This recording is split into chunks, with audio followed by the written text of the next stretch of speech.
Imagine your family members begin dying one by one, all under suspicious circumstances. For years, your family and more members of your community are terrorized, and those who investigate go missing or turn up dead. Even worse, the truth behind it all is much closer to you than you can imagine. Money, it's the root of all evil. You're listening to the Evil Money Podcast. I'm Hannah. And I'm James. And we're here for you every Thursday, breaking down cases that meet at the intersection of money and morality. Because, sing it with me now, money is a pipeline to crime, corruption, and scandal. We're gonna trademark that, okay? Yeah. We'll make that a thing. We gotta brighten things up a little bit. But James, today I want to talk to you about the Osage Reign of Terror. Have you heard of this case? I've heard of it. I don't really know much about the case, though. What do you know about the Osage tribe? I know that they were meticulously murdered. Right. So I think this case is so fascinating because it wasn't taught in schools. I even took AP US history, like I learned about, or I should have learned about American history, and I never heard about this case. Well, between 1918 and 1931, a minimum of 60, but it's estimated that hundreds of Osage tribe members would be killed for their fortunes under suspicious circumstances. It's one of the most shocking, evil deceptions you can imagine, but few people were taught about it in school or even know about it today. And if you do, it's probably because of Leonardo DiCaprio, who was Yeah. in the Martin Scorsese movie about it pretty recently. But before that, crickets. I stumbled across this case maybe 1 or 2 years ago when I read the book Killers of the Flower Moon. Got it right here. It's pretty torn up at this point. I also found out about the case because of Leo. I'm not innocent there. I definitely heard Leo was going to be in this movie, and I was like, let me read the book because I want to get ahead of it. I like true crime. That's why we launched this podcast. But turns out this was a rare Leo flop for me. I don't think the movie did this case justice. It was also really long, and I feel like I can go on this on another tangent about this, but I feel like they just didn't do the case or the people that were covered in the case justice. But this case to me is the perfect depiction of what evil money is. When we thought about the concept for this podcast, I immediately thought about this case. So I wanted to cover it because money was the driving factor in this reign of terror, and it led to the biggest betrayal you could possibly imagine. Think of a betrayal to you. What could be the biggest betrayal to you? Probably family. Yep. To understand how we got to all of this, we have to go back in time, all the way back to the early 1800s. So bear with me. We're going to do a little bit of a history lesson, but I think it's important. So, at this time in the early 1800s, the Osage tribe ruled much of the central part of the country.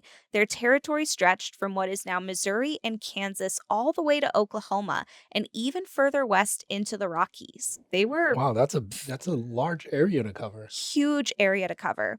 They were a force of over 10,000 warriors, whom Thomas Jefferson himself, there's like some cool names throughout this and how like major this plays a role in American history. So when I saw like Thomas Jefferson, I was like, "Ooh, girl, like what are you doing here?" But Thomas Jefferson himself had met these warriors, and he said, quote, verbatim, "They were the finest men we have ever seen." In 1803, President Jefferson purchased the territory of Louisiana from the French, which included land owned by the Osage. Even though when he met with chiefs of the Osage tribe, he promised peace and unity, that's not what happened. We know how this goes. Within 4 years, Jefferson had forced the Osage to give up their land between the Arkansas and Missouri rivers or be declared enemies of the United States. So basically, you move or you die. Right. Over the next 2 decades, they would be forced to cede nearly 100 million acres of their ancestral land. They even talked about how when they left, the women and like everyone there was just crying because they had to leave behind the cemeteries and like their dead. And that even thinking about it now gets me like kind of choked up because can you imagine like being told to leave your home like that? Yeah, And everything that you've known for, generations, leaving I mean, I know how a lot of Native Americans usually look at their, deceased Mhm. and having to leave them behind because it's either you leave or you die type of situation. That definitely wouldn't be on board with it. And they were so tied to the land, like their land was mother to them, so that just breaks my heart. But they eventually settled in Kansas before being attacked by squatters and ultimately driven out of those lands again. By the early 1870s, they purchased a reservation in northeastern Oklahoma for 70 cents per acre and finally settled there. Does the name Laura Ingalls Wilder or Little House on the Prairie ring a bell for you? Yeah, I've definitely heard of Little House on the Prairie. So, Laura Ingalls Wilder, who wrote Little House on the Prairie, it's a true story, or at least it's based on her and her family's experiences. They were actually part of the group of settlers who pushed the Osage from their homes in Kansas and into Oklahoma. Well, karma's a bitch, and you'll see why in a little bit. So Laura Ingalls Wilder, enemy of the people, Right. not this innocent little house on the prairie that we were made to believe. I want to take a beat to just reflect on how recent all of this was because I feel like when we think about this history, we're like, that happened hundreds of years ago.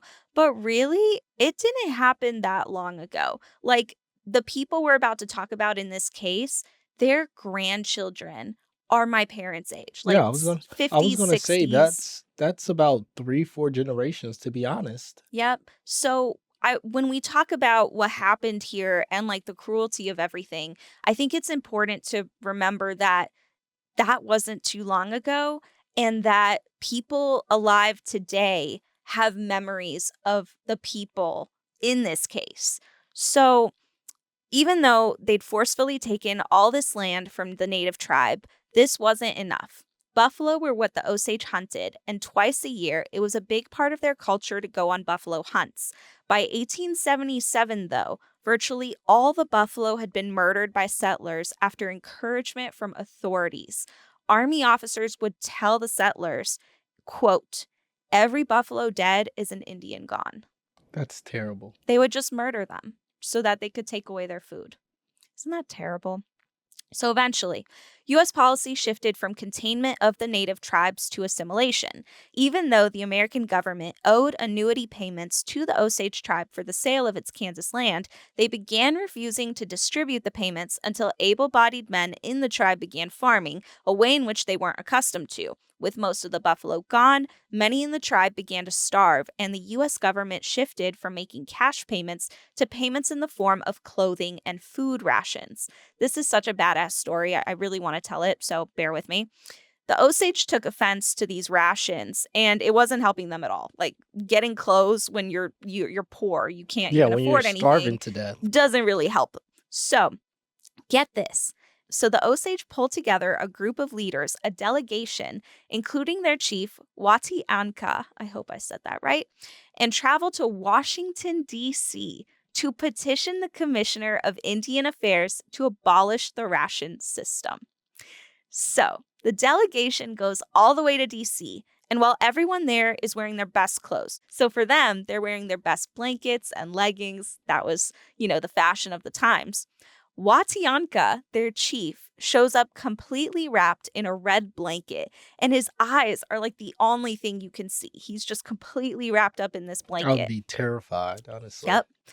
They go to the commissioner's office and wait for their appointment, but the commissioner tells their interpreter, surprise, that he forgot he had an appointment at the exact same time and they'll have to come back another day. Story old as time. Well, Watianka doesn't like this very much, so he stands up and blocks the commissioner's path to the exit. Then he drops his blanket, and everyone realizes he's butt ass naked. That's what I Butt figured. ass naked, except for a breechcloth and moccasins and black war paint, which is why it looked like his eyes were so sunken. He was also really tall, so imagine this scene. He's That's like that's literally what I was thinking in my head as you were saying that. Like I'm picturing this tall guy, a pretty much, warrior. yeah, warrior, almost naked, Hmm. blocking my path. You got it, bro. Yep. We're doing whatever meeting you want to. He literally tells the commissioner through the interpreter to sit down, which he does, and they begin negotiating. But it gets better. The commissioner on record said, quote, "This man who doesn't know how to act comes to my office almost naked with war paint on his face, is not civilized enough to know how to use money." End quote. But this king, Watianka, told him he wasn't ashamed of his body and kept pressing him until eventually the commissioner agreed to end the ration policy. Isn't that badass? That's awesome. So these people, they were proud, they fought back, they did what they could. And sadly, this isn't a happy story, and the attack against their tribe didn't stop there. Assimilation was cranked up a notch. Osage parents were forced to send their children to boarding schools far away, and if they didn't comply, the government would withhold their annuity payments. In these boarding schools, young, impressionable Osage children were forced to learn and embrace a new religion, Catholicism, and language, English. The goal was to transform Osage girls into what white society considered an ideal woman, and Osage boys into the ideal man. Basically, the women would learn how to cook, clean, and take care of children, and the boys would learn farming and carpentry. But they were also taught to reject their native heritages and customs and punished if they didn't do so. Over time, they began forgetting their native languages, and these children were embarrassed by their parents who didn't assimilate, which breaks my heart. In the late 1890s, the U.S. government moved on to the next stage of assimilation, allotment. You see, the government's end goal was to get the Osages land again, but this time the tribe had purchased their land fair and square, so they had to get creative. Have you ever heard of the Great Land Run of 1893? Actually, no, I haven't heard of that one. So basically, the government gave away land to settlers for free in a first come, first serve race. This event might warrant its own episode because it was absolute chaos and lots of people died. Like people showed up from around the country in their buggies and they raced for this land. That's crazy. Literally. It's a crazy story. But how is this relevant? Well, this land actually had belonged to the Cherokees, who had sold it to the government for pennies on the dollar, a good old bait and switch from the government. But because the Osage had bought their land and weren't interested in selling, they needed a new plan. The American government wanted to break up this Indian territory and create a new state, what is now Oklahoma. With their allotment policy, they planned to divvy up the tribe's land into different allotments, with each tribal member receiving one allotment, and the rest would be open to settlers. They said this would be a good thing because it would turn the Osage into, get this, private property owners. What is that age-old saying? Turning wealth, building wealth in your family. But the truth is, this just made it easier for the government to buy and take their land from them. So while the Osage tribe resisted, they were also struggling, and I don't blame them, but I think they were kind of tired of fighting, and they knew that sadly that they weren't going to win. So the Osage chief, at the time named Big Heart, delayed signing for as long as possible. And in fact, the Osage were the last tribe in Indian Territory to be allotted. This worked in their favor because by 1904, U.S. government officials were eager to avoid any final impediments to statehood. They didn't want any hurdles, any jumps, any changes. And this gave the tribe leverage. They were granted two special and what would become life-changing and very important to this case provisions.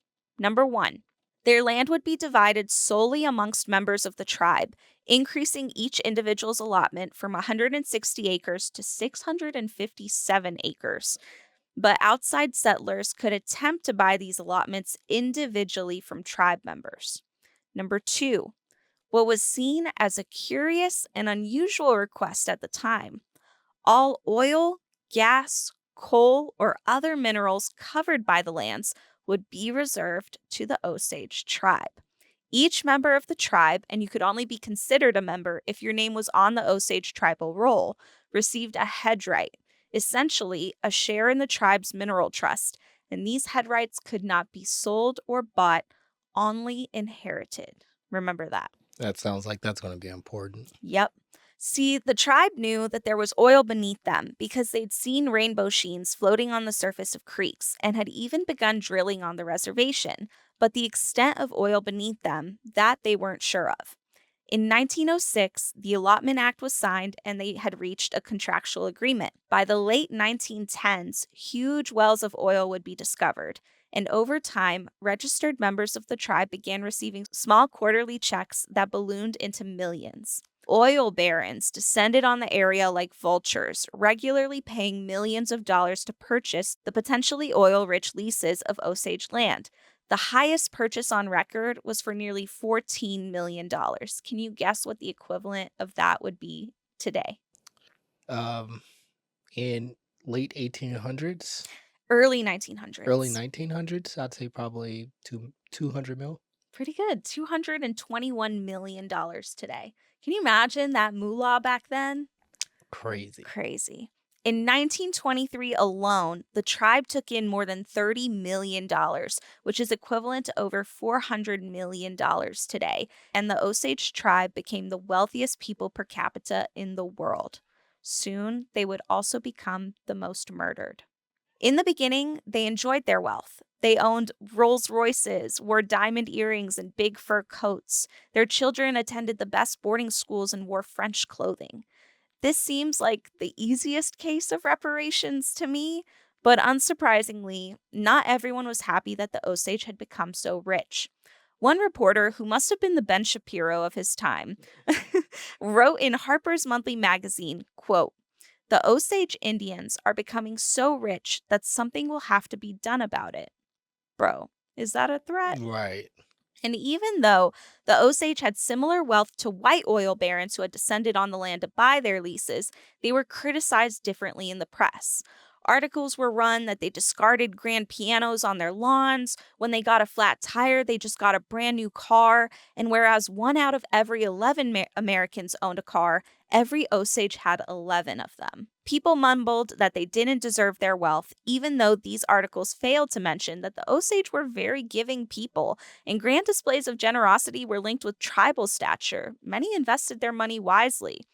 Pressure and divisiveness over this fortune continued to fester until eventually a reign of terror began that would last nearly 20 years, resulting in the deaths of hundreds of Osage tribe members. So, if you've read the book Killers of the Flower Moon and you've seen the movie, the majority of this case is told from the perspective of Molly Burkhart and what happened to her family, but it gets so much deeper than that. So we'll tackle this and then we'll talk a little bit more about the overall case.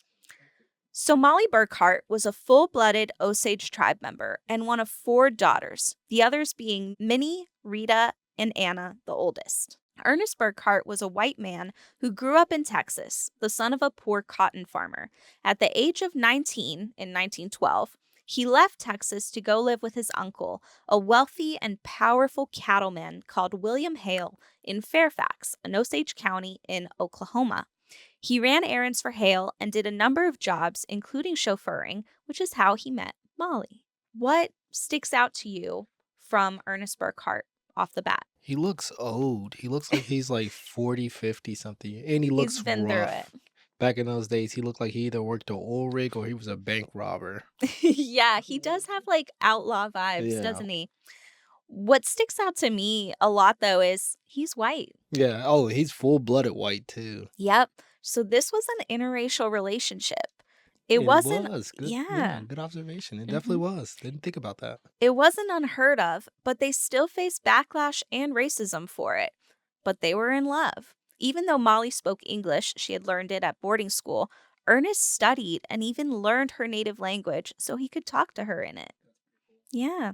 Molly also had diabetes, which gave her many health complications, and Ernest cared for her. In 1921, they had two children, a 2-year-old daughter named Elizabeth and an 8-month-old son called James, whose nickname was Cowboy. Hey. Molly's aging mother, Lizzie, also moved in with them after Molly's father passed away. So, this is where the case really starts to kick off. That May, Molly hosted a small luncheon at her home. Lizzie had fallen ill and stayed in bed, so she asked Ernest to call her sister, Anna, to take care of Lizzie. Anna took a taxi to Molly's house and arrived wearing bright red shoes, a matching Indian blanket, and clutching an alligator purse. She was also drunk. Ooh. Okay. Anna was what many would call the problem child. That's what I was gonna say. She sounds like she's the problem. She'd recently divorced her now ex-husband, a white settler, so they had a type, named Oda Brown, and since then, she'd been drinking and partying a lot. One of Anna's servants even later told authorities that Anna was, quote, someone who drank a lot and had very loose morals with white men. Oh, so they're saying that she was a bop, Bop. a city girl. Yeah, a city girl. She was having a hot girl Yeah, summer, hot girl okay? summer. But Molly could not deal with this today. I guess having issues with your in laws is a time tested problem because one of Ernest's aunts, who spewed racist notions about Indians, was attending the luncheon, and Molly didn't want Anna causing trouble, which is exactly what she proceeded to do. She pulled out a flask of bootleg whiskey, and remember, this was a year into nationwide prohibition, Mm. so alcohol was not legal. She pulls out this flask, downs it, and begins flirting with one of Ernest's younger brothers, Brian, whom she'd sometimes dated. Servants later told authorities that Molly, Lizzie, and Anna were drinking and quarreling. After the luncheon, Ernest drove all of their guests into Fairfax to meet his uncle, William Hale, and to see a musical, but Brian offered to drop Anna off at her house. After that, Anna vanished. Ooh. Of course, people had questions for Brian. He insisted that he'd taken Anna straight home and dropped her off before heading to the show, and people soon learned that Anna wasn't the only member of the Osage tribe who had recently gone missing. You're listening to our new podcast, Evil Money. Every Thursday, we break down true crime cases that meet at the intersection of money and morality. If you like what you hear, we'd greatly appreciate if you give us a like and subscribe, and leave us a review so our podcast can reach more listeners like you. Thanks for listening. Now back to the episode. Charles Whitehorn, a 33-year-old Whitehorn, I guess that was his tribe, who was married to a part white, part Cheyenne woman, had disappeared a week earlier. On May 14th, he left his home and never returned. About a week after Anna disappeared, an oil worker came across Charles's rotting corpse. He'd been shot execution style.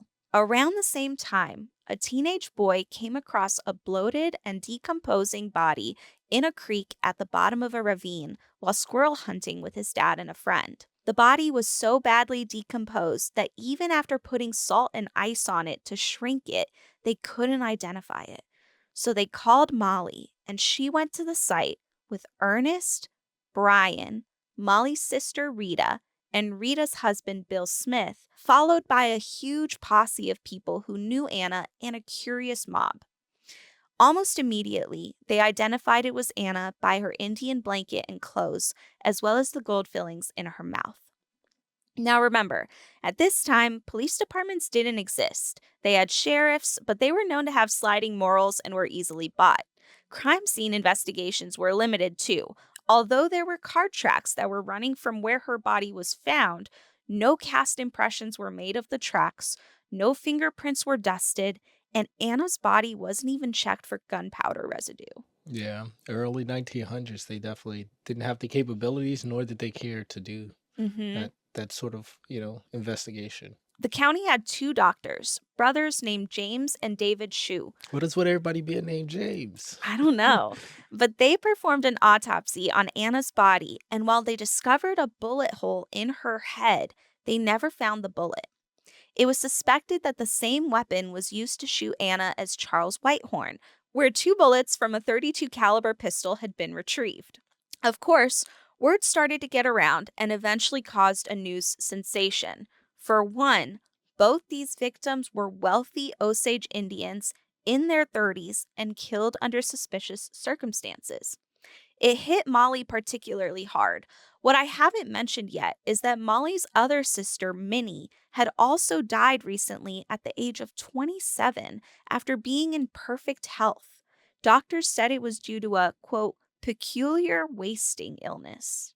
Yeah, not a good enough answer for Yeah, me. that sounds made up. And their mom, Lizzie, was now also growing sicker. But Molly was determined to catch her sister's killer and went to her husband's uncle, William Hale, for help. William Hale was a powerful figure in the community. People said he came out of nowhere. He arrived in that area with just the clothes on his back and a will to make a fortune. He worked as a cowboy on a ranch and saved up enough money to buy his own herd in Osage territory. But somehow, Hale went bankrupt. I couldn't find why or how, but just that this made him more ambitious. He kept working with cattle and he bought more and more territory from the Osage until he had amassed 45,000 acres of land and was bona fide rich. Hale transformed from a rough cowboy into somewhat of a fancy gentleman. He wore bow ties and these nice round rimmed glasses. You can see it in that picture there. He talked eloquently, he recited poetry, he recited the Bible all the time. Buffalo Bill, if that name rings I know any Buffalo bells? Bill. Yep, Buffalo Bill knew him and he called him a quote high class gentleman. Weird, weird merging of history here. He was also married to a school teacher and had a daughter. And this is how wild the police system was back then. Hale was not a policeman, he was just a notable member of the community. But because of that, he was named a reserve deputy sheriff in Fairfax, which allowed him to carry a gun, wear a badge, and lead, quote, posses. Yeah, I don't know. That's not a good system. Yeah, that sounds like it's a setup for failure or, Hmm. like, Or yeah, corruption or for something. corruption. There's this man who, already was bankrupt and somehow made a fortune again. And now you give him a badge and a gun and authority. Yeah, recipe for disaster. Hale was nicknamed the King of Osage Hills, and to many members of the Osage community, he was considered an ally. Before they became rich from the oil, he donated to local charities, schools, and hospitals. He covered the medical costs and food for many members of the tribe, and he vowed to help Molly Burkhart, his nephew's wife, get justice for Anna's murder. Well, that's good. Yeah. At the courthouse, Molly went to give a testimony, but because of racism and sexism, even though she's her sister and was one of the last people to see her, the authorities barely asked her any questions. But they did have a lot more interest in Brian Burkhart, which is more justifiable. He was the last person to actually see Anna. He'd been detained shortly after the discovery of Anna's body, along with Ernest, Molly's husband, but he stuck to his story that he had dropped her off around 4:30 or 5 and hadn't seen her since. Ernest said he believed him. With little to no evidence besides that, Brian was released and authorities began to look into Oda Brown, remember Anna's ex-husband. People started spreading rumors that his reaction to her death was overly theatrical.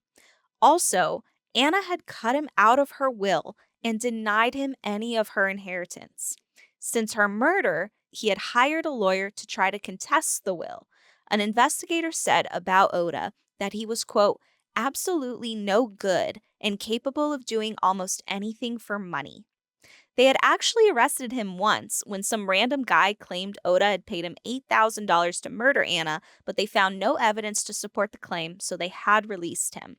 And so by July 1921, with no further evidence or answers, the Justice of the Peace closed his inquiries into Anna's case, and soon after, Lizzie passed away.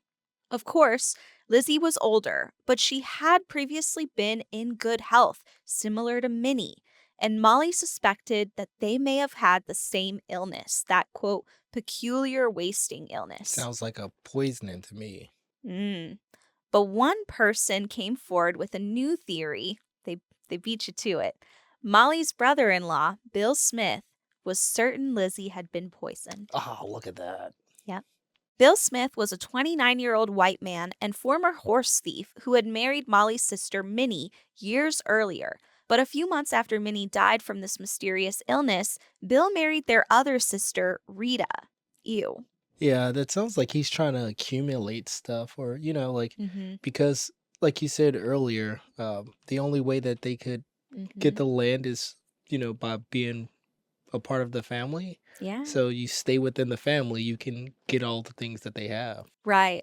And this should come as no surprise, but Bill wasn't a great guy. He was racist, like openly racist to them, which I'm like, what was the appeal to this Yeah. guy? He drank a lot, and he had also gotten violent with Rita on several occasions.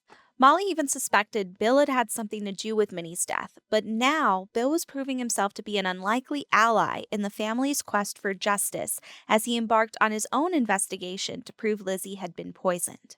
Lizzie's case went cold much faster than Anna's and Charles's, so Molly turned to the last thing she knew could influence investigators and the case. Money. Of course. Of course. Mollie put out a $2,000 cash reward for any information leading to the apprehension of those responsible. And Charles Whitehorn's family followed suit with a $2,500 cash reward of their own. Even William Hale promised a reward to anyone who caught the killers, dead or alive, and he hired a private investigator to look into things too. Anna's estate also hired a private investigator under the direction of Anna and Lizzie's guardian, Scott Mathis. Now, if you're asking yourself, guardian, what's that? Remember that allotment act that promised the Osage mineral trusts? Well, after they struck oil and triggered this oil boom that made them insanely rich, the government, of course, wanted a piece of it. They created this narrative that the Osage weren't capable of handling their fortune. Remember what that I was gonna guy say that's exactly had what he said to said before that Watianka? meeting. Yep. So they created this narrative that they weren't capable of handling their fortune and making smart decisions with their money.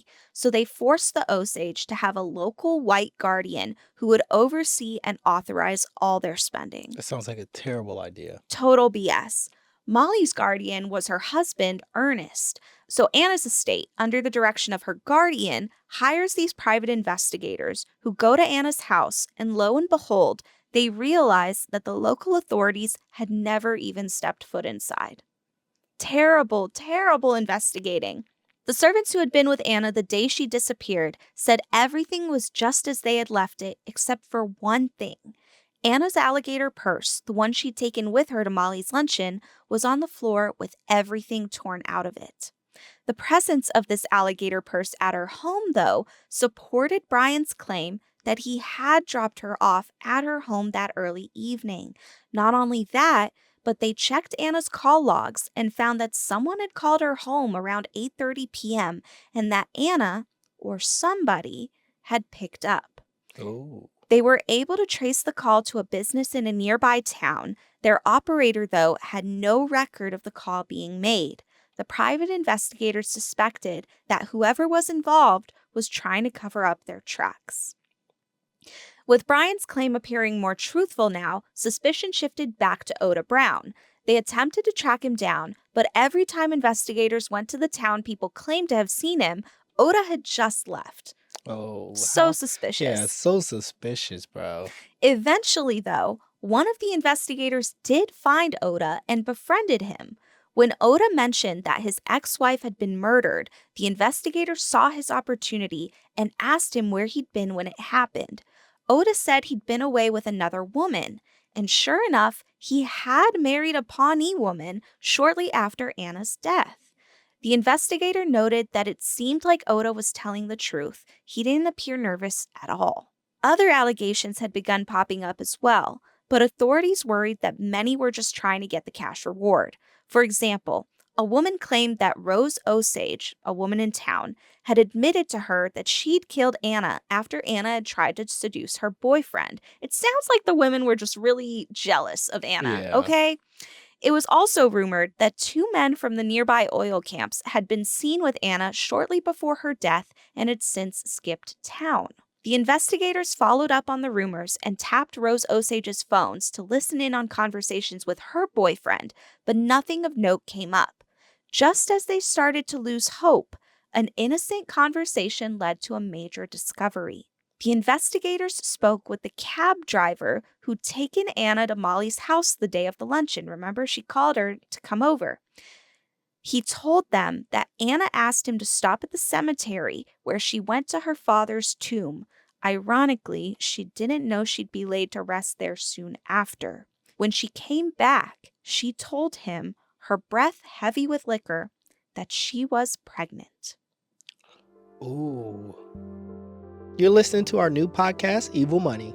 Every Thursday, we break down true crime cases that meet at the intersection of money and morality. If you like what you hear, we'd greatly appreciate if you give us a like and subscribe, and leave us a review so our podcast can reach more listeners like you.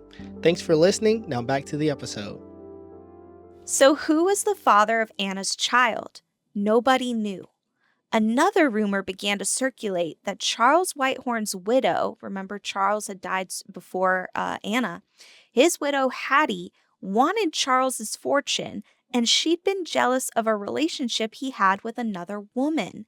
People wondered if that other woman was Anna, And if the baby was Charles Whitehorn's, it would make sense that they both disappeared around the same time. Yeah, messy, messy, messy. Messy.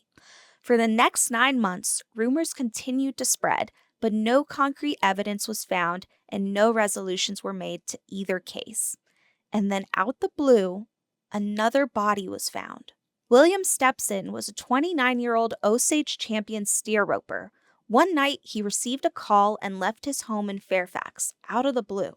He came back a few hours later, appearing visibly ill to his wife and 2 daughters. A few hours later, he was dead. His death was particularly terrible, too. Authorities believed he'd been poisoned with, I know I'm going to say this wrong, strychnine, a bitter white alkaloid that causes victims' muscles to violently convulse until their lungs are so constricted they suffocate to death. That's terrible. Medical examinations at the time were developed enough that coroners could use a sample of tissue to detect poison like strychnine, or arsenic, but these forensic methods weren't employed very consistently and definitely not in Osage County, where they had no coroner trained in forensics or a crime laboratory to test anything, just the 2 Shun doctors. So, poison was actually the perfect way to murder somebody. They didn't test for it. And poisoning symptoms also mirrored lots of symptoms from other things that frequently took out people during these times, like seizures from a heart attack, nausea and diarrhea from cholera. This was also during Prohibition, like I said, so all alcohol was bootleg, and a lot of people actually died accidentally from drinking a bad brew of whiskey or moonshine. Yeah, I heard that.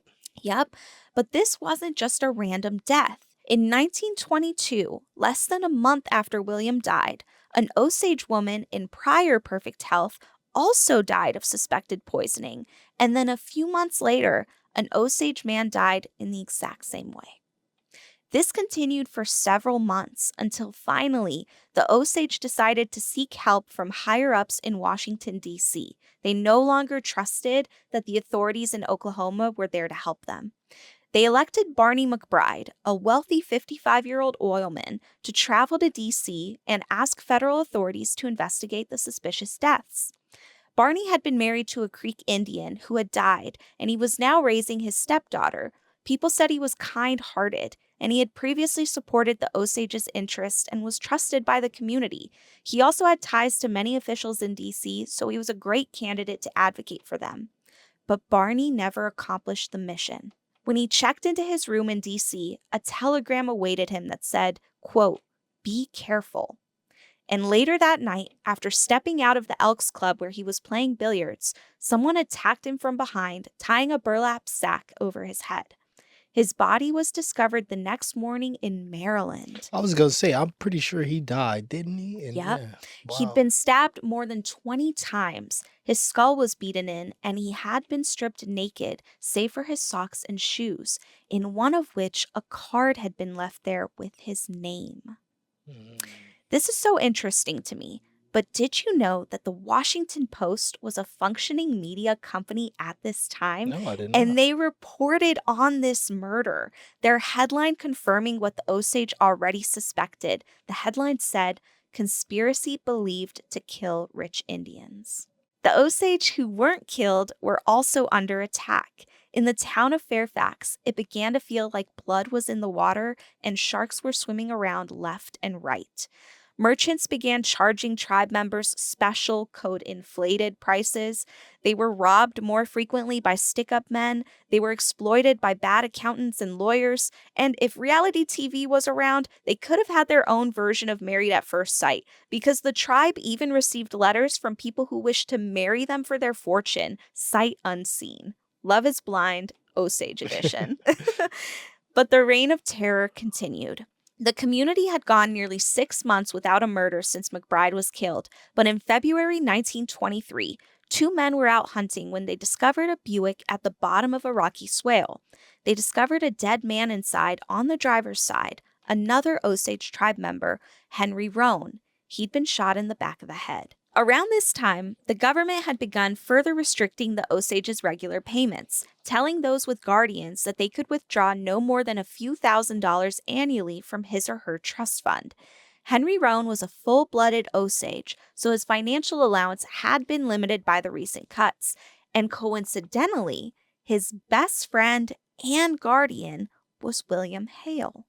Hale had even helped him out enough financially that he was the beneficiary of Henry's $25,000 life insurance policy, even though Henry had a wife and 2 kids. That's crazy. But here's the twist. A few weeks before this, Henry had phoned Hale, telling him that he found out his wife was having an affair. Hale even went to Henry's side to console him, and they bumped into each other a few days later at the bank. Henry asked him if he could borrow some money because he wanted to get some moon liquor. Illegal. This was prohibition. So Hale told him not to buy any or the prohibition men were, quote, going to get him. Henry disappeared later that day. This murder really disturbed the Osage community, especially Mollie, because she and Henry had actually been married, something Ernest didn't know about. Ooh. Are you joining us from our other platform, Salary Transparent Street? Well, considering we don't have ads and are self-funded, we wanted to take a second to shout out our own page's resources. If you think you're underpaid, we have free guides, tons of articles, a salary database, and a transparent job board to help you determine your true market rate. Check it out if you need help earning and learning more. Now back to the episode. So more than a decade before meeting Ernest, when she was only 15 years old, Mollie and Henry were married, likely in an arranged marriage. Boo, not a fan of that. But at the time, remember I told you about assimilation? This was a way that the Osage hoped to preserve the little culture they had left. So I get that. But because the marriage was according to Osage custom and not recognized by the US government, when they got divorced, they didn't need paperwork. They just went their separate ways.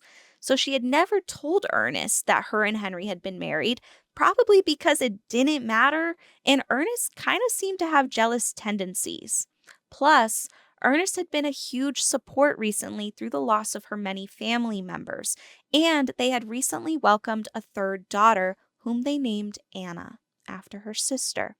She decided not to tell anyone, except us, because, history. But no one at the time, Right. including authorities. At Henry's funeral, Hale was there as a pallbearer, and after that, not much more came from the investigation into his death. But remember Bill Smith, married to Minnie, now married to Rita? Well, he told sources that his investigation was starting to warm up. Soon after, probably because Bill should have been practicing more discretion, I don't know why they were so loose-lipped about everything, but Bill and Rita started hearing noises outside their house at night, and eventually they left that home after their car was stolen in the middle of the night, and they purchased a new home, in the center of Fairfax from the Dr. James Shoon, remember, one of the brothers. Soon after, a man appeared on their front porch, asking if they were selling farmland. Bill said no, he was mistaken, and noted that the guy looked like an outlaw, which, what does an outlaw look like, Grimy. But the guy kept looking around the house like he was casing it out. Besides this crazy man showing up on their doorstep, Bill and Rita felt some comfort because many of their neighbors had dogs who'd bark at anything. But then the dogs began to die. Bill was certain they were being poisoned.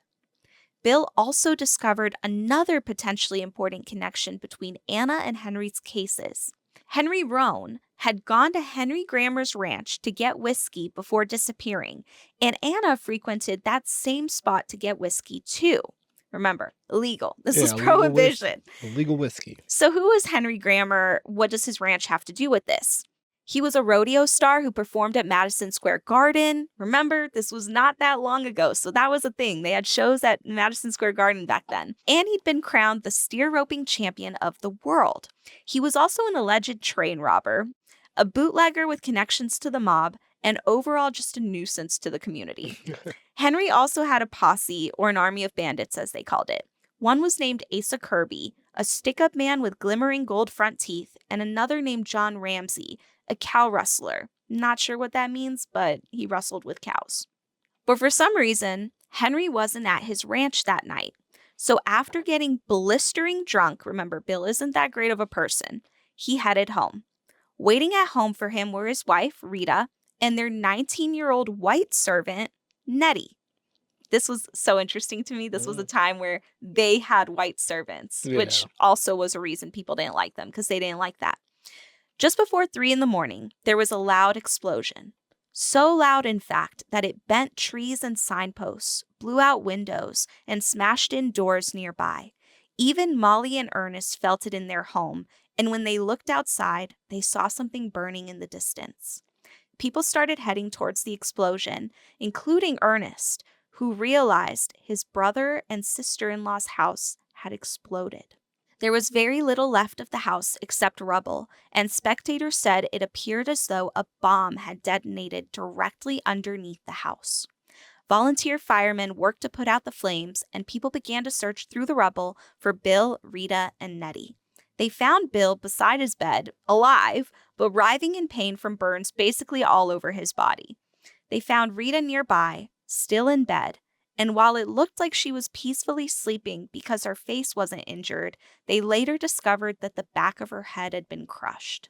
And they never found Nettie. It's assumed that she was so badly injured that her remains didn't exist anymore. That's terrible. And in a segment I'd like to call the Evil Money Villain Side Quest, despite the fact that there was literally no body to be buried for Nettie, the Undertaker still requested a fee for her burial. That's terrible. You are a terrible person. Right? So they took Bill to the hospital, and one of the Schoen brothers, David Schoen, rode in the ambulance with him, injecting him multiple times with morphine until he lost consciousness before he could be questioned. And 4 days after the bombing, spending most of it going in and out of consciousness, Bill Smith died. Soon after this time was officially nicknamed the Osage Reign of Terror. Local authorities continued to be no help at all. They were all constantly caught up in corruption and scandals until a local attorney and former prosecutor, W.W. Vaughn, www.com, decided to take a stab at the case, sorry, bad joke, and began investigating the murders. In June 1923, Vaughn received an urgent call that George Bighart, the nephew of the legendary chief who had negotiated the Allotment Act, had been rushed to the hospital from an apparent poisoning, but had information about the murders that he wanted to share with only Vaughn, whom he trusted. Vaughn said goodbye to his wife, who had recently given birth to their 10th, count it 10th, child, and told her the location of a spot where he had stashed evidence he had gathered about the murders and some cash. If anything were to happen to him, he told her to turn the evidence over to authorities and take the cash for herself and the children. He rushed to the hospital where George Bighart told him everything he knew and even gave him incriminating documents before he passed a few hours later. Afterwards, Vaughn phoned the new Osage County Sheriff and told him he knew who had killed Bighart, but said he was getting on the first train back and would tell him more when he got there. I'm no investigator or sleuth or anything, but on top of the loose lips and just not telling people when you knew what was so much at stake, it's just beyond me. Yeah. And sure enough, Vaughn boarded an overnight train and never made it to the next station. Of course. His body was found 2 days later on nearby railroad tracks. His neck had been broken and he'd been stripped nearly naked, similar to how Barney McBride had been found. The documents Bighart had given him were gone, and when his widow went to that hiding spot for the evidence and cash, it had been cleared out. Somebody had been listening in. That's what I'm Yep. taking that as. Loose lips. At this point, the death toll had reached 24, including 2 more men who attempted to assist the investigation. Anyone that got involved ended up killed, and there seemed to be no resolution in sight. Local authorities chickened out, and the Justice of the Peace even stopped convening inquests into the murders after receiving enough threats. But the community didn't give up, and the tribal council sent another formal request for help to the Department of Justice. In the meantime, poor Mollie struggled. She'd lost her father, her mother, and all 3 of her sisters. She understandably felt like she was next. Her diabetes was also getting worse, so she decided to give away her and Ernest's youngest daughter, Anna, to a relative to be raised. Many years went by after that without much documentation of Mollie until late 1925, when she sent a secret message to her priest, telling him that her life was in danger. She wasn't dying of diabetes. She was being poisoned. Mm. Did you know that this case is connected to the formation of the FBI? Oh, no, I didn't know that. So, when the tribe's formal request to investigate the murders, because remember, the Osage County and Oklahoma State weren't helping at all, so they tried to reach out to the Department of Justice, and by connection, actually, President Calvin Coolidge, which is another cool, like, history anecdote there. But their formal request eventually landed at the newly formed Bureau of Investigation, which would come to be known as the FBI. But before it became that, the Bureau was involved in a major scandal within the federal government known as the Teapot Dome scandal, which could be its own episode. Maybe we'll cover it. Let us know in the comments if you'd like to learn more about that one. But the government was looking for a win. Basically, they were involved in massive scandal. They had to prove that they were up to the task of protecting American Right. people. J. Edgar Hoover, Yeah. does that ring a bell? So he was in charge of this. He was appointed the new director of the Bureau, and he assigned one of his agents, Tom White, to lead the investigation and solve what was happening in Oklahoma. He was under a lot of pressure to figure this out and make the Bureau look good. But lucky for us, Tom White was a man of morals. He couldn't be bought, and he didn't want to just find a scapegoat. He actually wanted to solve this, and he took a facts-based approach. So, all these red flags that you're hearing, that all the investigators, the private eyes they had just bypassed it. They were like, Brian, no problem. Last Right. guy to see him, he sounds like a good guy. What murder? What murder? When he got there, though, he realized that the local authorities had left him with a shit show. Many documents were missing. The justice of the peace said his desk had been broken into, and the testimony about Anna's case, including records from the coroner's inquest, had been taken. Basically, no evidence had been preserved from the crime scenes, and while there was a string of suspects, no alibis had been truly corroborated, and no evidence existed to bring any of them to court. Tom was also aware of the danger of getting involved in this case. See previous death. Right, like the 15 prior to that. Right, see the death count. But he was more worried about corruption, and he was already suspicious of Hale and his nephew, Brian Burkhart, as he should be. So while Tom and his team of two men named John Berger and Frank Smith remained the public faces of the investigation, he had other agents who came with him to Oklahoma operating as spies undercover. They had a 56-year-old New Mexico sheriff acting as an old cattleman from Texas, a former Texas Ranger playing the role of a rancher, an American Indian, and a one-time spy for the revolutionary leaders in Mexico called John Wren, who presented as an Indian medicine man claiming to be searching for his relatives. So Smart. they had people on the inside too. When Tom got there and spoke with the justice of the peace, though, he learned something really disturbing. The undertaker had secretly kept Anna's skull, which upon further inspection had no exit wound, meaning the bullet would have been in her head. Yeah, that's what I figured because they said that they couldn't find a bullet, and my next logical thing was that there was no exit wound. Right. But remember who conducted her autopsy? The Schoen brothers. And they claimed that they didn't find any bullet. Or did they say they didn't find the bullet and swiped it? The Schoen brothers weren't the only ones at that crime scene, though. There were also local lawmen, the weird undertaker who took her skull, and Mattis, the Big Hill Trading Company owner, who remember was her guardian. These people were now under their magnifying glass, but a few people were confidently crossed off their suspect list, including our good old friend Oda Brown, whose alibi that he was with another woman was actually confirmed. And those two oil workers who had skipped town, turns out they were confirmed not involved. And Rose Osage, who turns out the woman who had reported her admitted to making it all up after a white man, didn't say who, came to her home and forced her to sign a statement saying that happened and spread the rumor for him. Unsurprisingly, Brian Burkhart was now considered a major suspect, and his alibi had not yet been verified. Now remember, he had told authorities that he'd taken Anna home that night between 4:30 and 5 p.m. Then he left and met up with the others, including Ernest and their Uncle Hale in downtown Fairfax. Based on that information, Brian wouldn't have been able to take Anna to the creek, shoot her, and then return to town before the show started. So it had to have happened after. But Tom White had discovered a new trail. Some people had seen Anna that night in a car with 2 white men. Tom tracked down the witnesses who confirmed this. They said 2 white men were in the car with her. Without a doubt, one of these men was Brian Burkhart, but they had no clue who the other man had been.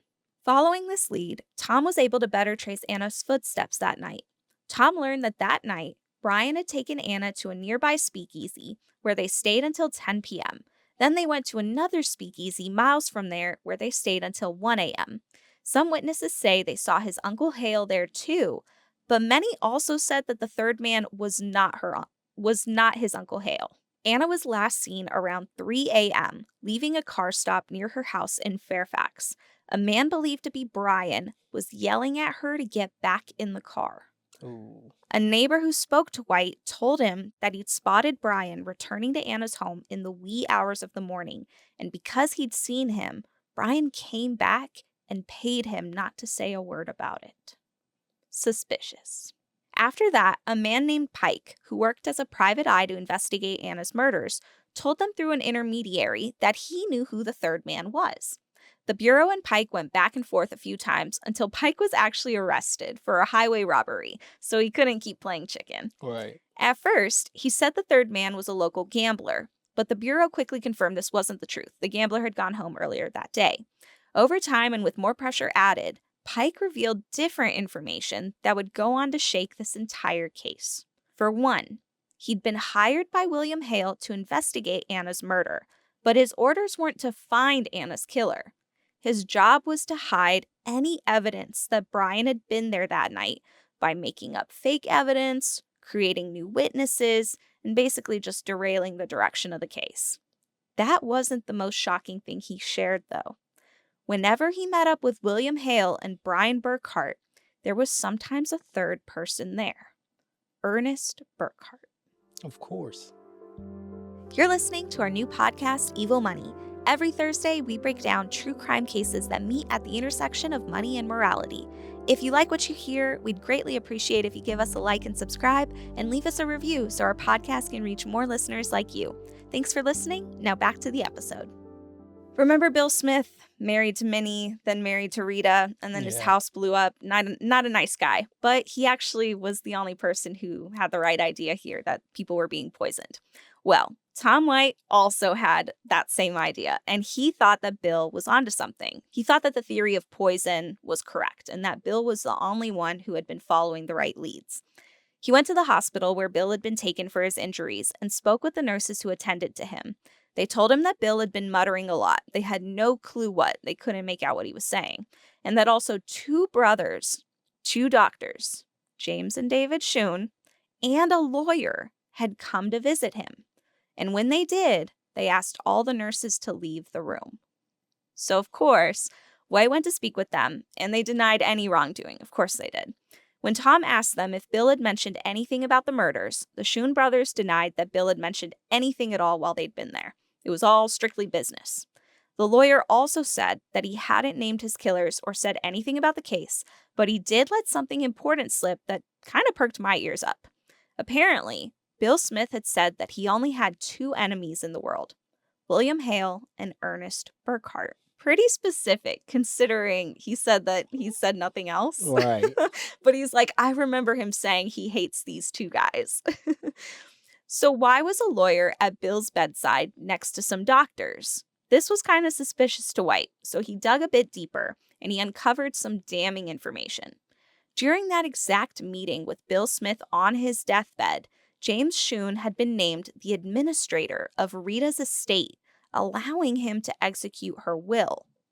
When White went back to interview these doctors and asked, hey, you kind of missed some important information here, they told White that Bill had been rational, quote, and he knew what he was signing.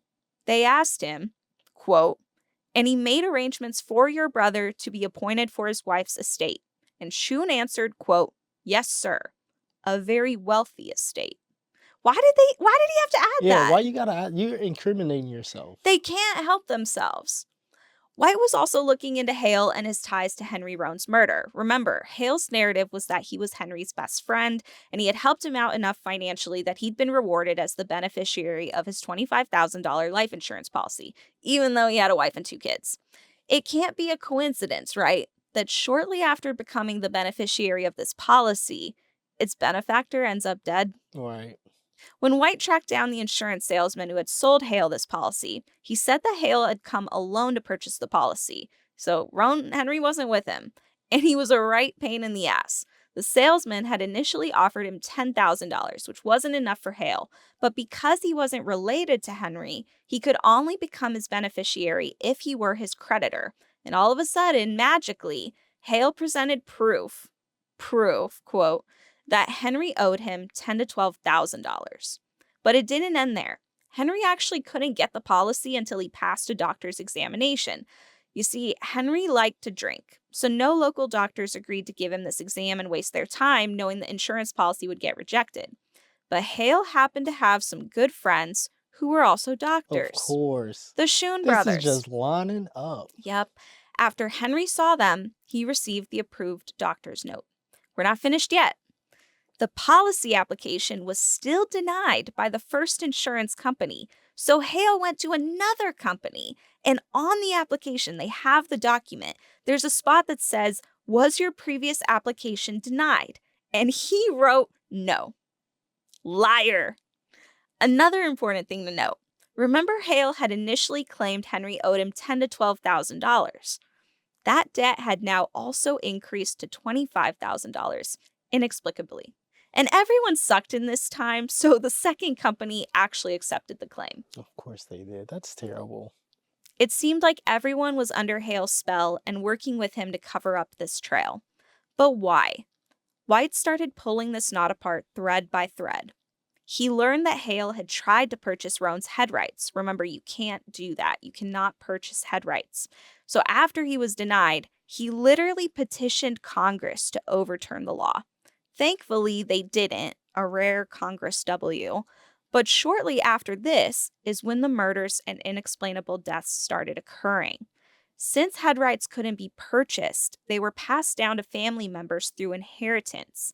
White noticed that many of these victims' head rights had flowed to one person, Mollie Burkhart. Let's break it down. After Anna died, she passed all her wealth to her mother, Lizzie. Then Lizzie died, and she had promised her wealth to her surviving daughters, Rita and Mollie. Rita was the next victim, including her husband, Bill. And this is how messed up and calculated the whole murder plot was. It actually wasn't a coincidence that they weren't poisoned, and instead their house was blown up. Turns out, Rita's will had a stipulation that if they died at the same time, most of Rita's wealth would go to her sister, Mollie. So, of course, that's what they tried to so they gotta do. get rid of the will. But because Bill had actually outlived Rita by a few days, it had kind of spoiled their plot. It didn't go 100% according to plan, and Mollie only inherited a little bit of Rita's fortune. But for the most part, she was a very rich woman. One had to wonder, considering Ernest was Hale's nephew and supposedly looked up to this man and did all his bidding all these years, was it staged for him to have met Mollie while driving her car?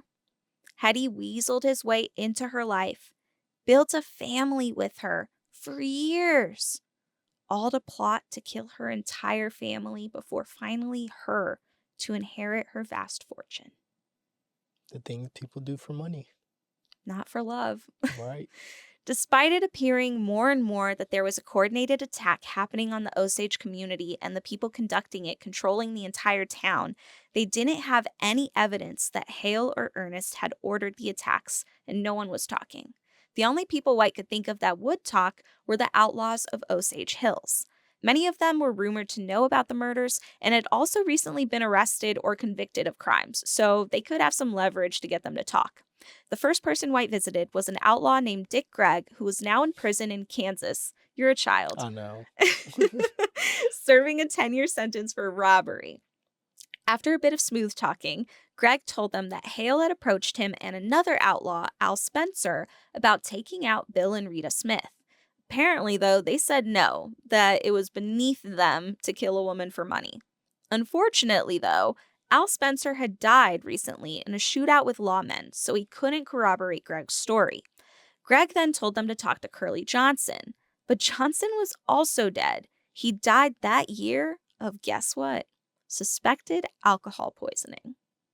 The next name that came up was Henry Grammer. Remember the rodeo star, gunslinging bootlegger who had actually competed with, you guessed it, William Hale in a roping contest in 1919. Both he and Hale had gone out of town for a stock show in Texas the same night Bill and Rita's house blew up. But Henry was also dead. 3 months after the house was blown up, Henry's Cadillac had spun out of control and flipped over. It was rumored that someone had messed with the brakes. Every lead White pursued in this case was getting taken out, one by one, and it seemed a lot like Hale had something to do with it. It seemed like these cases might go cold once again when White received a tip. A prisoner named Bert Lawson said he had information on the murders. With no other leads and no other options, White went, and Bert told him a pretty damning story. He said that he'd begun working for Bill Smith as a ranch hand back in 1918, and through Bill, he got to know Hale and his nephews Brian and Ernest. A few years later, in 1921, Bert found out that his wife was having an affair with Bill, and it actually broke up their marriage and family, so Bert hated Bill Smith. It was interesting then when Ernest, who knew about Bill's affair because they worked together, it was his brother-in-law, asked him if he would blow up Bill and Rita's house with them inside. Our buddy Bert here says he didn't agree to it, even when Hale himself came and offered him $5,000 to carry out the job.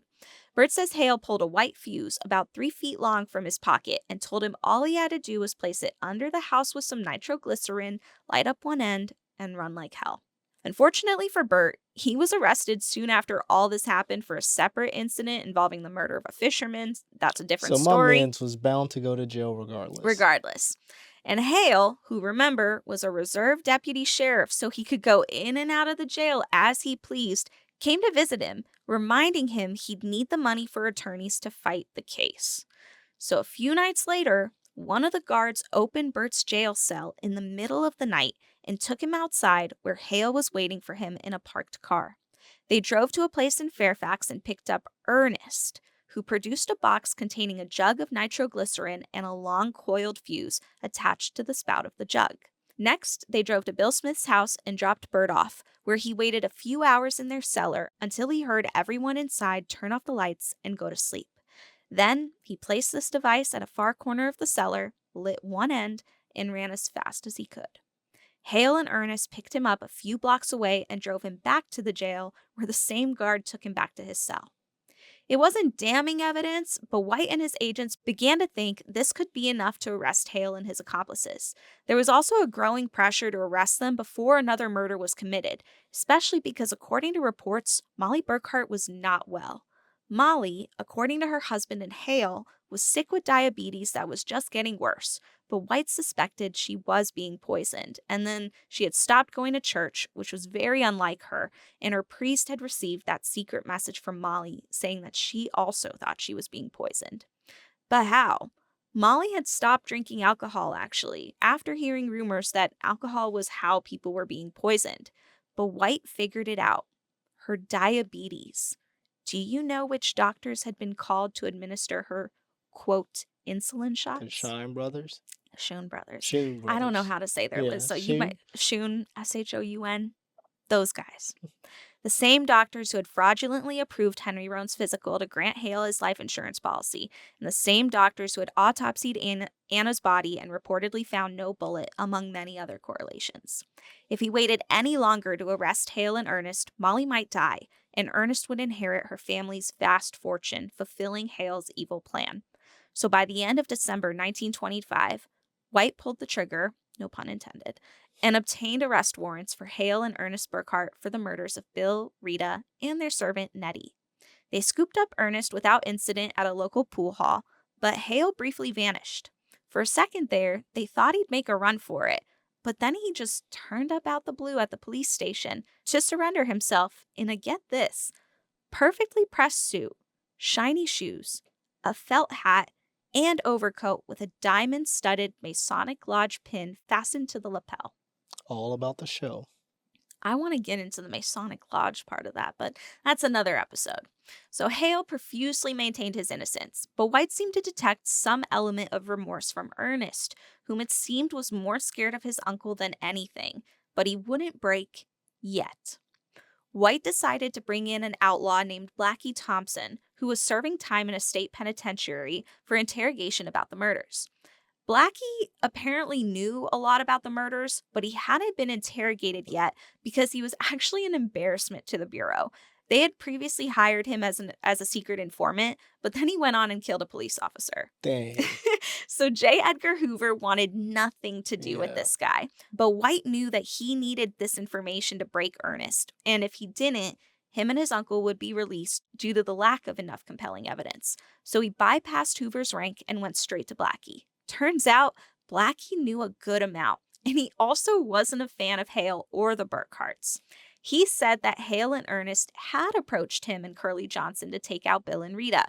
They'd promised him Bill's fancy car, and sure enough, that lined up with Bill and Rita's claim that their car had been stolen from their home in the middle of the night when they were being terrorized. It was part of the reason that they decided to move.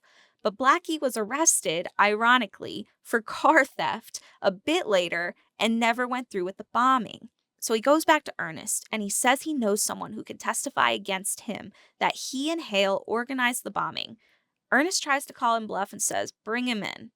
But sure enough, White brings in Blackie and they sit right next to each other at the interrogation table. Soon after, Ernest said he wanted to confess. After being read his rights, we got the full story from Ernest. According to him, he hadn't killed all those people, and it hadn't been his plan. He explained that he'd always looked up to his uncle, even worshipped him.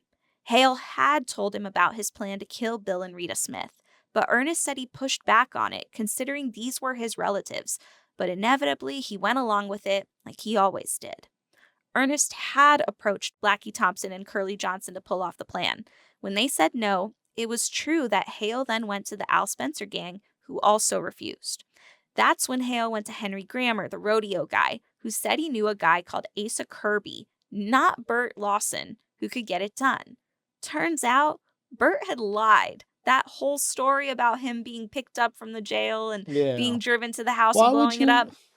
not true. Yeah, he just lied.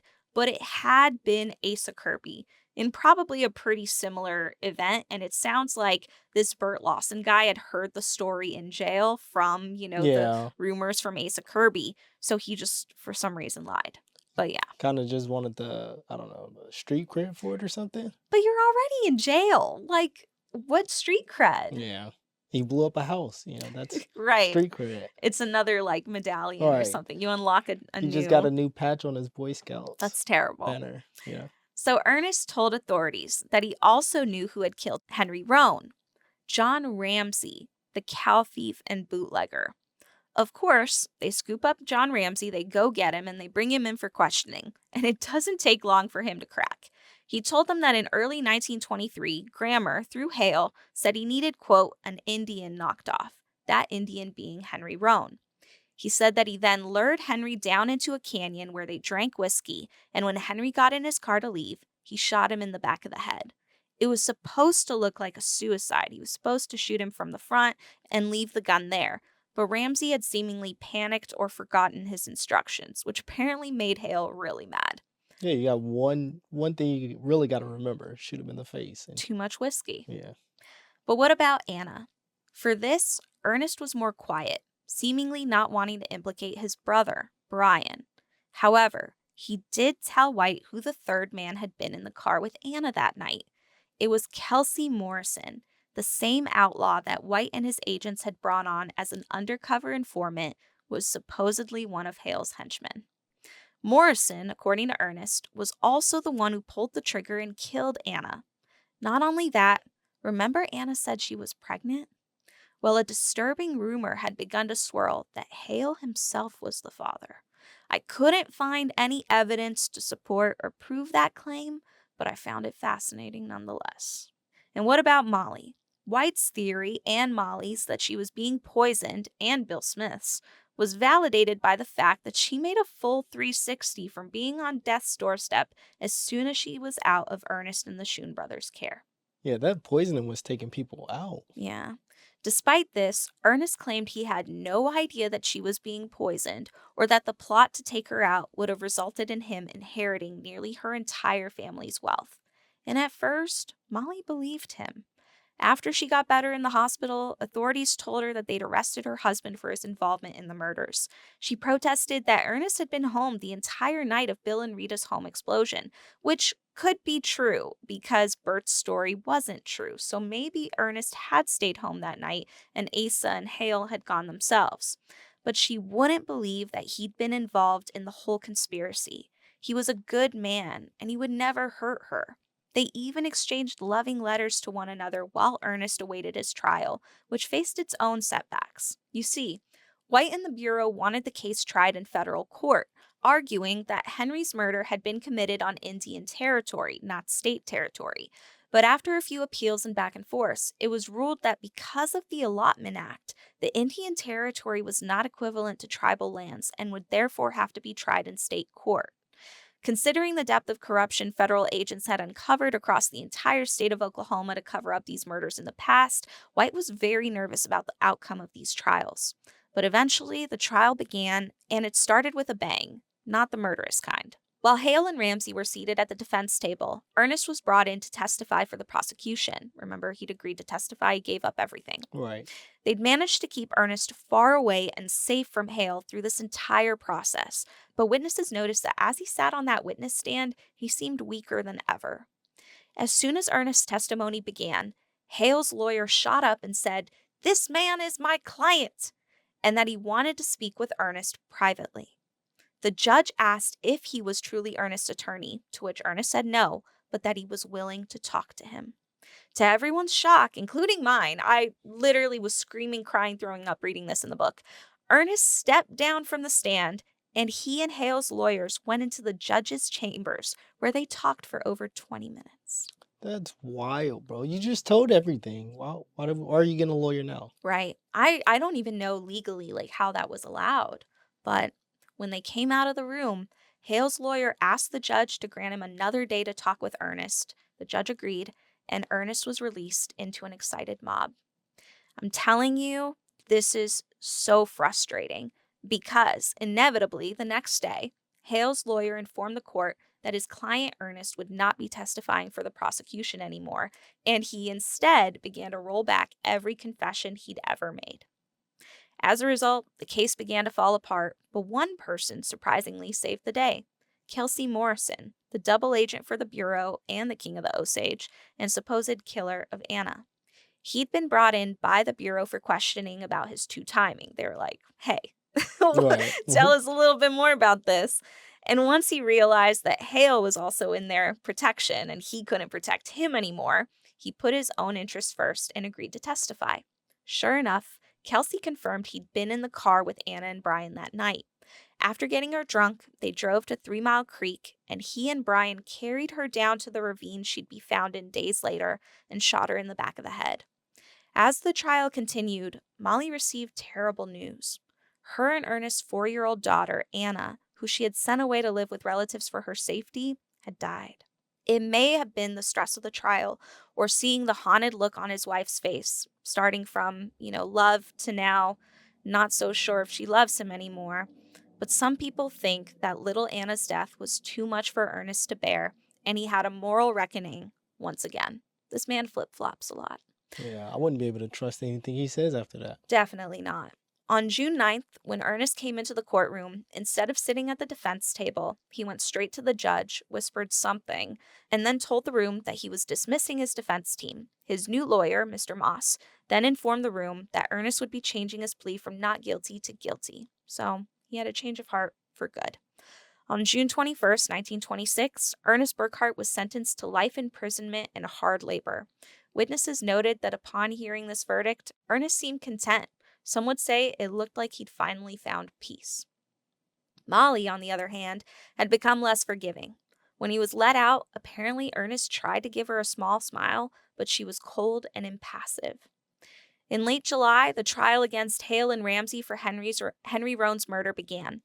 Ernest was brought back to testify against his uncle, where he revealed that the original plan wasn't to shoot Henry, but to poison him using his uncle's preferred method, a poisoned batch of moonshine, confirming the theories of poison. In Henry Roan's trial, the jury would not come to a decision, and many were suspected of being bribed.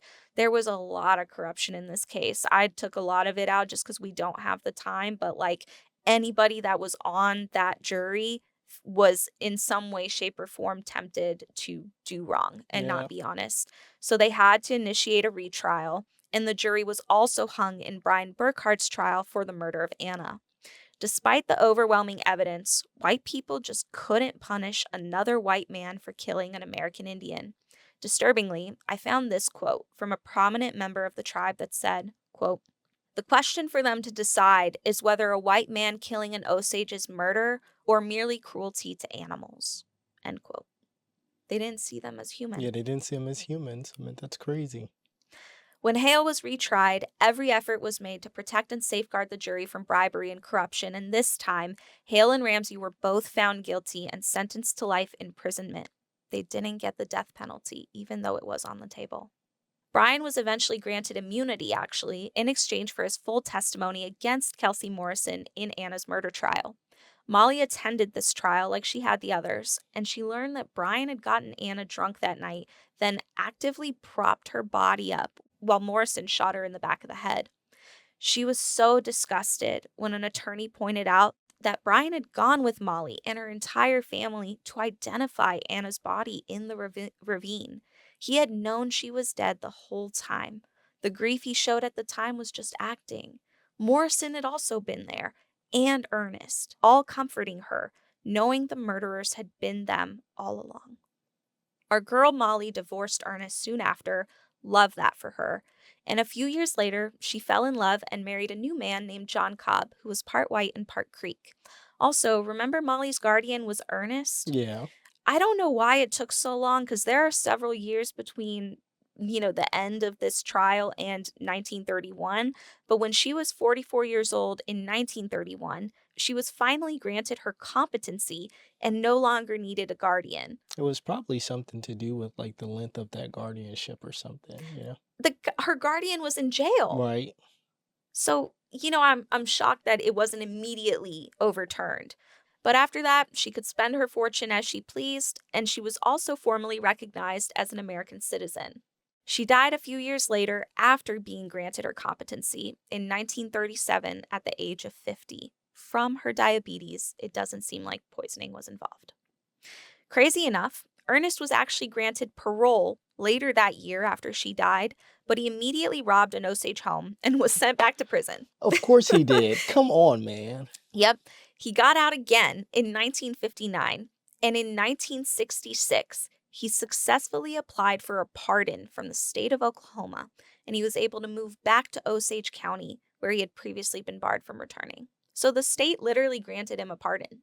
His kids, Elizabeth and Cowboy, were now adults with teenagers. So insanely enough, their grandkids are in their 60s or 70s today, and they remember meeting him. Like they remember their grandfather. That's how not far away this Yeah, case that's not was. too long ago. Yep, he eventually died in 1986 after causing decades of torment to his children. Apparently, he had asked his family, like his kids, to, this is such a gut punch, to spread his ashes across Osage County. And I guess one of their grandkids tells the story that Cowboy, the son, was so frustrated by it that one day he just chucked his ashes over a bridge. Yeah, I don't blame him. Mm-hmm. As for Agent Tom White, he left the Bureau after this because, get this, he was offered better pay. I love that. Yeah, promotion. So he became a warden at a prison, which he had actually done in the past. And ironically, this was the same prison that Hale and Ramsey would be sent to serve their prison sentences out. Can you imagine their faces seeing him there after he As did the all that? warden? Oh, Yeah. man. Apparently, he was a nice warden, though, and he treated them kindly and fairly, which, better man than me. But Hale was also released after serving 20 years, so much for life imprisonment, and at that point, he was 72. He died 15 years later, so he went on to live another 15 years in 1962 in an Arizona nursing home. And you'd think that was the end of the story, but it's actually not. You see, we only talked about the murders of Anna Brown, Henry Roan, Bill and Rita Smith, but there were a lot of other cases actually investigated by the Bureau that were left with loose threads. And also, what happened to McBride, who went to DC and was found dead in Maryland? Right. What happened to Vaughn, who was thrown off the train? No one ever got answers to those cases. And remember at the beginning of this, I said that the murder count was in the hundreds? This basically happened duplicate cases to hundreds of families. That is crazy. Family members conducted their own investigations over time. They hired private sleuths, and the help of historians would go on to uncover that the reign of terror on the Osage tribe had begun years before Anna Brown's murder and continued years after Hale and his accomplices were imprisoned. It didn't stop after them. The Bureau had looked into only 24 murders, but the reality was that an estimated 605 Osages, not, extra people involved, they died under now suspicious circumstances. Several other white men and women schemed to do the exact same thing, working with multiple members of the community to take out entire families and not facing any legal repercussions. And decades later, the trauma still lingers with descendants of Osage tribe members today. Many lost almost their entire family and received no justice. And think of the children of these marriages, like Cowboy and Elizabeth Burkhart. Their family was the victim and the abuser all at the Yeah. same time. I can't imagine the generational trauma that results from going through that. The term genocide actually wouldn't be coined until 1944 after the Holocaust, but to me, this is one of the clearest demonstrations of a genocide motivated by money and greed that led to taking out this entire tribe. And actually, today, only 7 full blooded Osage tribe members remain. Yeah, that's definitely a genocide. The systematic murder of, families for money. Yeah, Evil money. evil money. Yep. One of the few positives I did find that resulted from this case, though, was that the Osage Council was eventually able to successfully lobby Congress to pass a new law barring anyone who wasn't at least half Osage from inheriting head rights. So they tried to close as many loopholes as they could, but too little too late. Yeah. That is the case of the Osage murders and the reign of terror on the Osage tribe. Fascinating, right? Yeah, it's crazy. There's a lot there, It's a lot. It is. It's a lot.